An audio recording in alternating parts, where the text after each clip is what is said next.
आज की कहानी है चालबाज दुल्हन। रोज की तरह आज भी शाम को बड़ी कार लखनऊ के सबसे महंगी रेस्तरां के पास रुकी और निखिल कार से उतरकर सीधा रेस्तरां में गया। वहां पहुंचकर उसने चारों तरफ नजर डाली तो देखा कि एक टेबल पर बड़ी सुंदर लड़की बैठी थी, जो रोज शाम को उसी जगह पर आकर बैठती थी और खाना खाती थी। और निखिल उस लड़की के पास जाकर बैठ गया। निखिल और उस लड़की के बीच जब कुछ बातचीत हुई तो निखिल को बातों बातों में पता चला कि वह लड़की विदेश से आई है। जब निखिल ने उस लड़की से कुछ पूछा तो उस लड़की ने बताया कि वह विदेश में कनाडा में रहती है। आपका नाम? निखिल ने पूछा। उस लड़की ने कहा कि क्या करोगे जानकर, मैं कुछ महीनों के लिए इंडिया आई हूँ, थोड़े दिनों के बाद वापस चली जाऊँगी अपने देश। उस लड़की ने कहा कि मैं रोज़ शाम को यहाँ आती हूँ अच्छा फील करने के लिए, इतना जानना आपके लिए काफ़ी नहीं है? उस लड़की ने जवाब दिया और अपनी गाड़ी की ओर देखने लगी। प्लीज़ कुछ देर और बैठो, निखिल ने उससे कहा।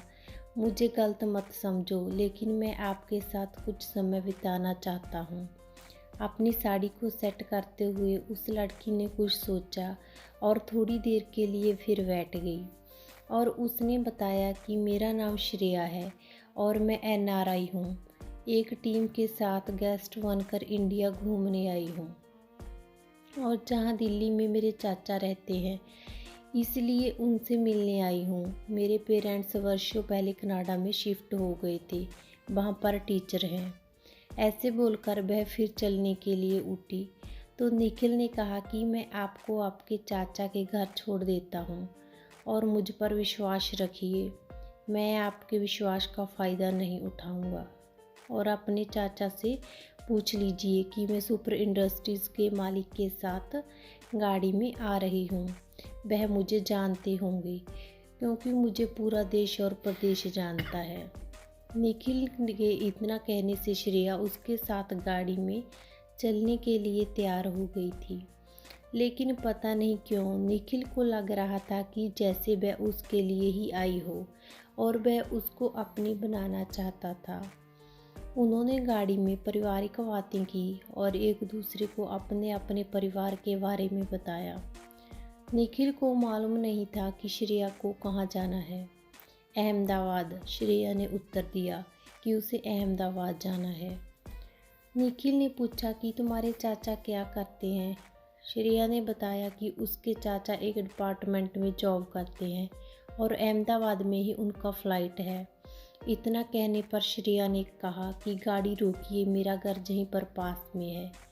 निखिल ने उससे कई बार कहा कि मैं आपको घर पर छोड़ देता हूँ, मगर श्रेया नहीं मानी।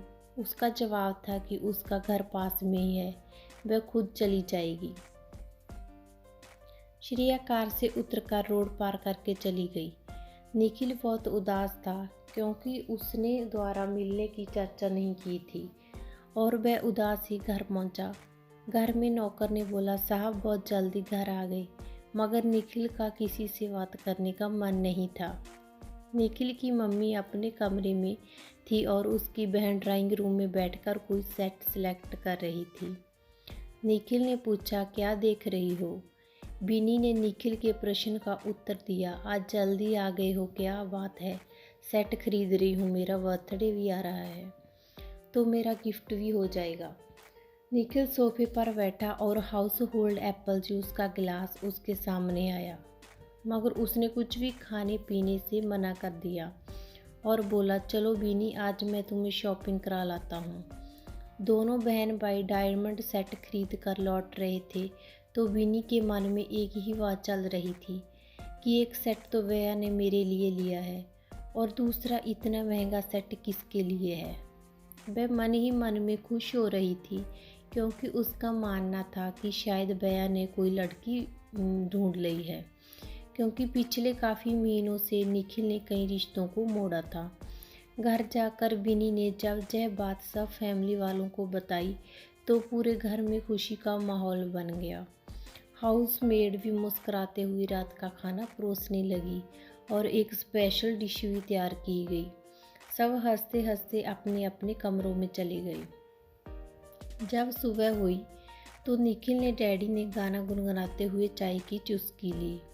बिन्नी और उसकी मम्मी भी दिन भर शादी की बातें करती रही और उन्होंने शादी की तैयारी करने के बारे में भी सोच लिया। फिर अगली शाम वही रास्ता पर घंटों बैठकर निखिल ने श्रेया का इंतज़ार किया, मगर वह उस दिन वहाँ पर नहीं आई और अगली सुबह फिर वहाँ पर पहुँच गया। उसे श्रेया दिखाई दी तो वह उसके पास दौड़कर चला गया और पूछा कि तुम कल क्यों नहीं आई। तो श्रेया ने पूछा कि तुम्हें मेरा ही इतना इंतज़ार क्यों था। तो निखिल ने अपने दिल की बात कह दी कि मुझे तुम बहुत अच्छी लगने लगी हो। जिस लड़की की मुझे तलाश थी वह तुम पर आकर आज ख़त्म हो गई है। मेरी माँ और मेरी बड़ी बहन तुमसे मिलना चाहती हैं।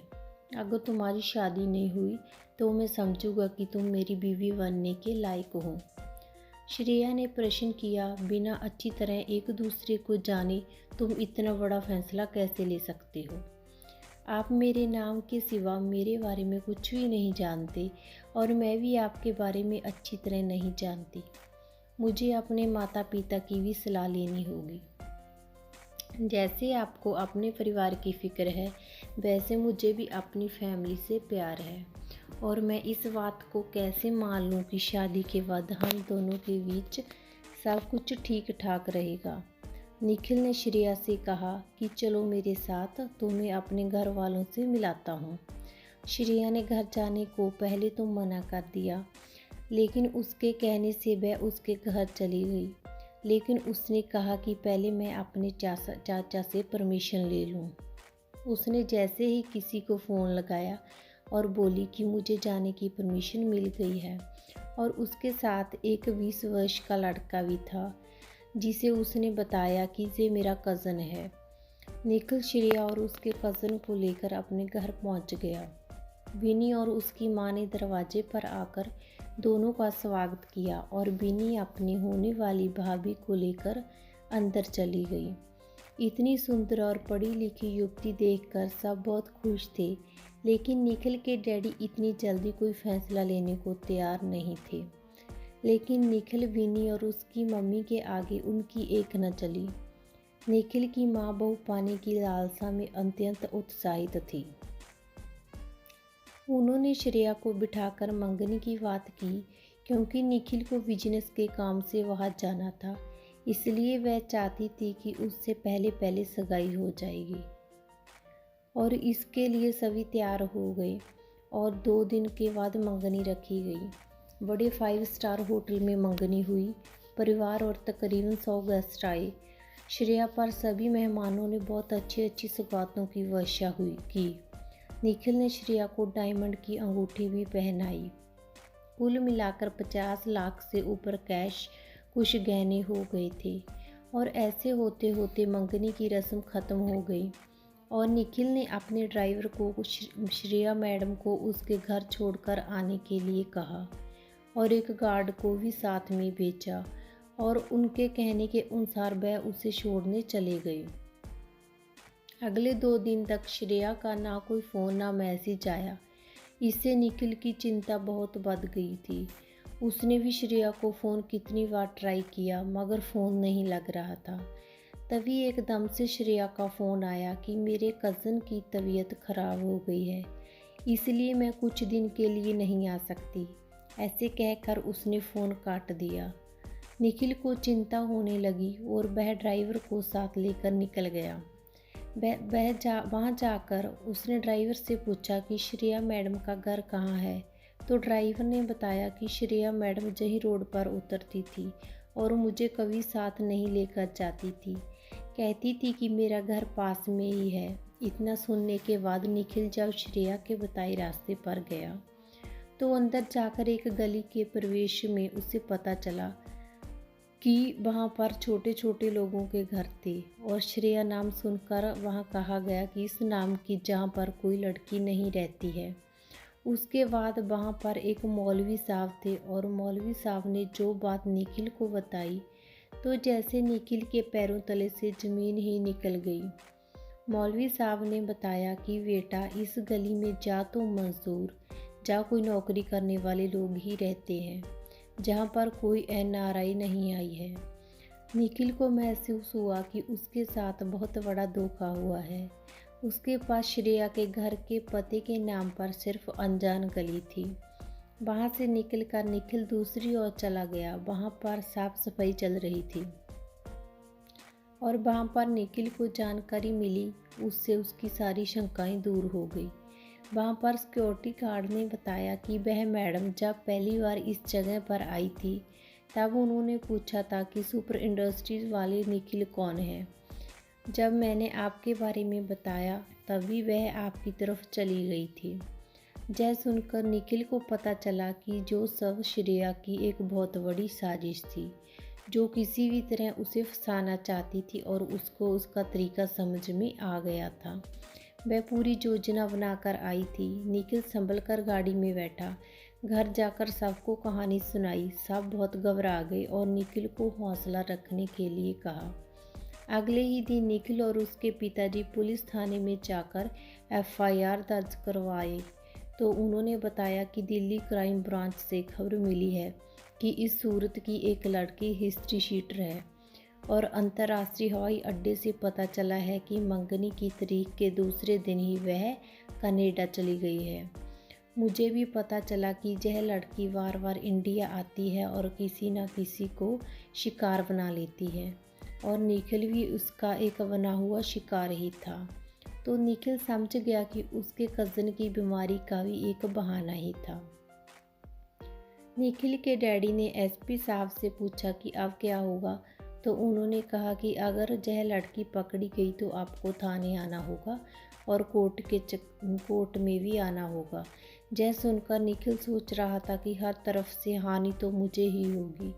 एक तरफ प्यार में धोखा मिला और दूसरी तरफ कोर्ट के चक्कर लगाने में मेरा ही पैसा बर्बाद होगा। मगर एसपी साहब ने कहा कि ये तो कानून से जुड़ी बातें हैं, इनका पालन तो करना ही होगा। इसके बाद निखिल को एहसास हुआ कि उससे बहुत बड़ी गलती हो गई है। ऐसे ही कुछ पलों के साथ से हमेशा के लिए हम सफ़र नहीं बनाना चाहिए और किसी पर भी बिना सोचे समझे भरोसा नहीं करना चाहिए।